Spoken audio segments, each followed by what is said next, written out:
Hello, my name is Allison Lozano, and I will be doing the Miss Julie monologue from Miss Julie, written by August Steinberg.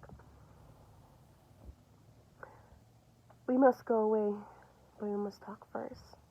That is, I must speak, for until now you have done all the talking. You have told me about your life. Now, I will tell you about mine. Then we will know each other through and through before we start on our journey together. You see, my mother was not of noble birth. She was brought up with ideas of equality, women's freedom, and all that.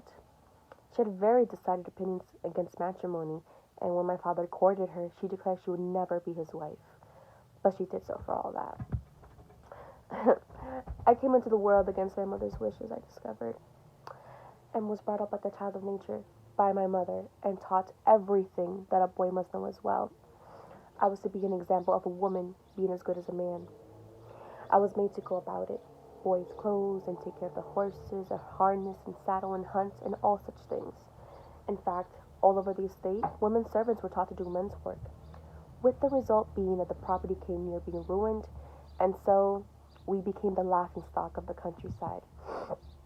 At last my father must have awakened from his bewitched condition, for he revolted and ran things according to his ideas. My mother became ill. What it was, I don't know, but she often had cramps and acted queerly, sometimes hiding in the attic or in the orchard, and would be gone all night at times. Then came the big fire, which of course you've heard about. The house, the stables, everything was burned, under circumstances that pointed strongly to an incendiary. For the misfortune happened the day after the quarterly insurance was due, and the premium sent him by my father was strangely delayed by his messenger, so they arrived too late. My father was utterly at a loss to know where to get money to rebuild with. Then my mother suggested that he try to borrow from a man who had been her friend in her youth, a brick manufacturer here in the neighborhood. Then my father made the loan, but wasn't allowed to pay any interest, which surprised him.